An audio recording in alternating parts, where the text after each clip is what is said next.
Bendita a fé dos nossos pais, inspira nossos ideais.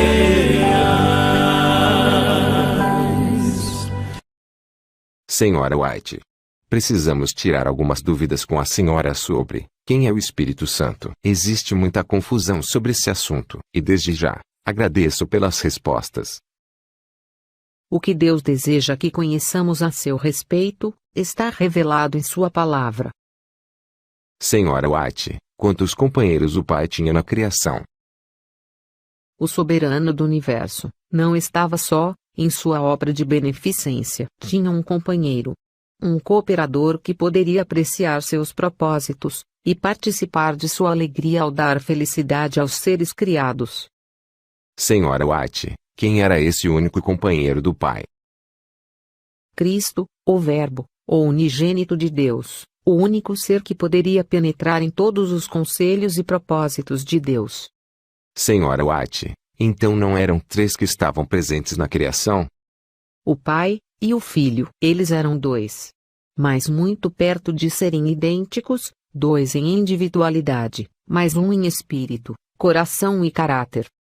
Pai e Filho empenharam-se na grandiosa, poderosa obra que tinham planejado, a criação do mundo. Depois que a Terra foi criada, com sua vida animal, o Pai e o Filho levaram a cabo seu propósito, planejado antes da queda de Satanás, de fazer o homem à sua própria imagem. Eles tinham operado juntos na criação da Terra e de cada ser vivente sobre ela.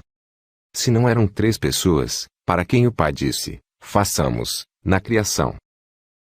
Deus disse a seu Filho, façamos o homem à nossa imagem. Ah, entendi. Então, Deus só tinha um companheiro, um cooperador, e não dois. Jesus era o único ser que poderia penetrar em todos os conselhos e propósitos de Deus. Foi o Pai e o Filho que planejaram a criação do mundo. Quando Deus disse, façamos o homem à nossa imagem, ele estava falando unicamente para seu Filho. Senhora White, a quem Adão e Eva adoraram, após serem criados. O Santo Par unia-se aos pássaros e elevava sua voz num harmonioso cântico de amor, louvor e adoração ao Pai e a seu amado Filho, pelos sinais de amor ao seu redor. Senhora Ellen. Mas, não é ao Pai, ao Filho e ao Espírito Santo, que devemos adorar. É a Deus, o único Deus verdadeiro e vivo, a quem são devidos nosso culto e reverência. Unicamente o Pai e o Filho devem ser exaltados. Então, o que é o Espírito Santo, que pairava sobre as águas na criação? É a onipresença de Deus. A grandeza de Deus é-nos incompreensível. O trono do Senhor está nos céus, Salmos 11:4, não obstante, pelo seu Espírito Santo, está ele presente em toda parte. É o fôlego de Deus. É o caráter de Deus. Ah, entendi. Então o Espírito Santo de Deus é o próprio Deus? Precisamos reconhecer que o Espírito Santo é tanto uma pessoa como o próprio Deus. Então o Espírito Santo é uma pessoa e tem personalidade, pois é o próprio Deus. É isso? O Espírito Santo é uma pessoa, pois dá testemunho com o nosso espírito de que somos filhos de Deus. O Espírito Santo tem personalidade, do contrário não poderia testificar ao nosso espírito e com nosso espírito que somos filhos de Deus. Que é o Espírito que Cristo prometeu enviar. O Espírito Divino que o Redentor do mundo prometeu enviar, é a presença e poder de Deus. Então Jesus é o Espírito Santo, porque ele é Espírito também. O Espírito Santo é Jesus Cristo. Esse poder que o Pai deu a Jesus foi o Espírito Santo. O Pai deu ao Filho seu Espírito sem medida. Quem é então o outro Consolador que Jesus prometeu enviar em João 14, versos 16 e 17? O Consolador de João capítulo 14, versos 16 e 17, é a onipresença do Espírito de Cristo, chamado Consolador. O Espírito Santo é o Espírito de Cristo. O Espírito Santo é o próprio Jesus, despido da personalidade humana. Então é o próprio Jesus, de forma espiritual? É a presença invisível de Cristo. Jesus estava buscando impressionar, nos discípulos, o pensamento, de que dando o seu Espírito Santo, estava dando a eles a glória que o Pai lhe deu, para que ele e seu povo sejam um, em Deus. Como é esse trabalho de Jesus, se ele agora tem a forma humana também? Enquanto Cristo ministra no santuário em cima, continua a ser, por meio de seu Espírito, o ministro da Igreja na terra. Então na sua forma humana, ele está agora intercedendo por nós, no santuário celestial, e de forma espiritual, trabalhando em nossos corações. O Espírito Santo é a presença pessoal de Cristo, no crente. A influência do Espírito Santo é a vida de Cristo na alma. Pelo Espírito do Pai e do Filho, virá fazer sua morada com você.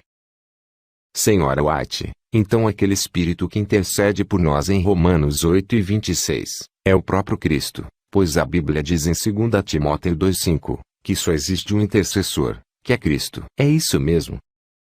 Não há, senão um, mediador, entre Deus e o homem. Cristo, unicamente, é o caminho, a verdade e a vida.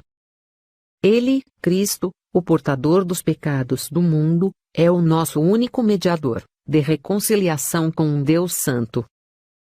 Então o Consolador de João 14, é o próprio Jesus.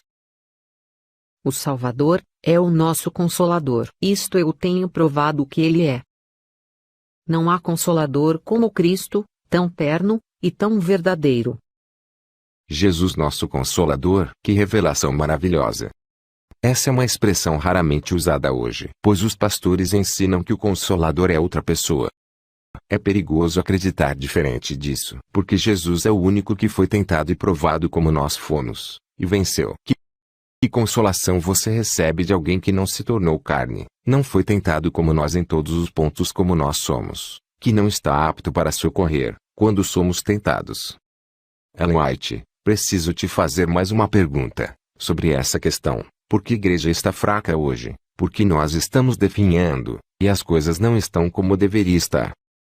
A razão por que as igrejas estão débeis, fracas e prontas para a morte, é que o inimigo trouxe influências de uma natureza desencorajadora para repousar sobre as almas temerosas. Ele procurou tapar Jesus da visão deles, como Consolador, como o único que reprova, que adverte, que os admoesta, dizendo: este é o caminho, andai por ele. Que coisa! Estou estarrecido. Colocaram outro Consolador no lugar de Cristo. O que foi a pomba que pousou sobre Jesus em seu batismo?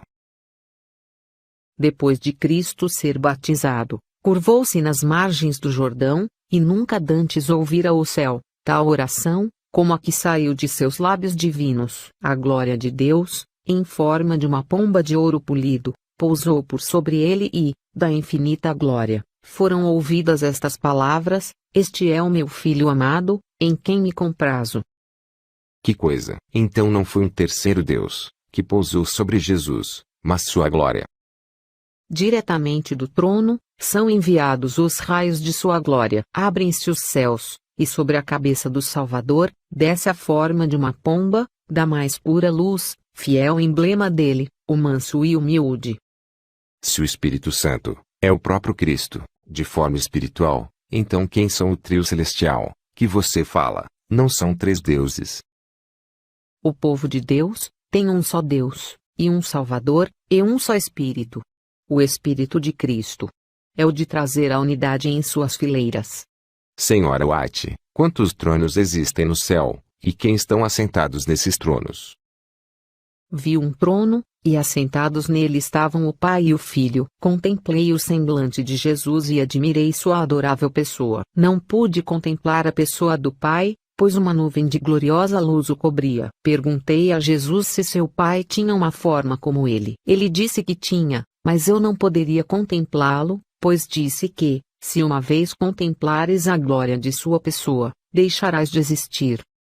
João 20:22, diz que Jesus assoprou sobre os discípulos o Espírito Santo. O que é esse assoprar o Espírito Santo? Cristo lhes dá o alento de seu próprio Espírito, a vida de sua própria vida. A comunicação do Espírito é a transmissão da vida de Cristo. Que visão a senhora teve do Senhor Jesus assoprando seu Espírito Santo sobre seu povo hoje? E o que é esse sopro?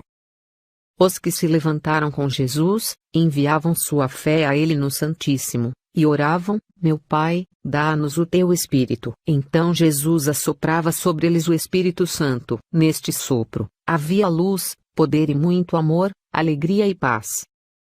Senhora White, essas verdades são estarrecedoras, pois a grande maioria das pessoas hoje acreditam que são três deuses, e que o Espírito Santo é um terceiro Deus, separado do Pai e do Filho. A senhora crê que todo mundo instruído está errado, e apenas uma pequena minoria está correta. Respondo: nunca se achou a verdade entre a maioria, foi sempre encontrada entre a minoria. Uma perguntinha curiosa: Deus parou a sua obra de criação, ou continua criando? Deus terminou o seu trabalho criativo, mas ainda exerce seu poder para preservar os objetos de sua criação. Sim, senhora White, entendi. Ele faz isso através de seu poder, e preserva tudo, através do seu Espírito Santo? Senhora Ellen White, eu confesso que fiquei empolgado com as suas respostas. Tenha paciência comigo. Poderíamos continuar essa entrevista depois? A senhora me responderia novamente. Respondo, segundo a verdade. Obrigado. Que o Senhor te abençoe.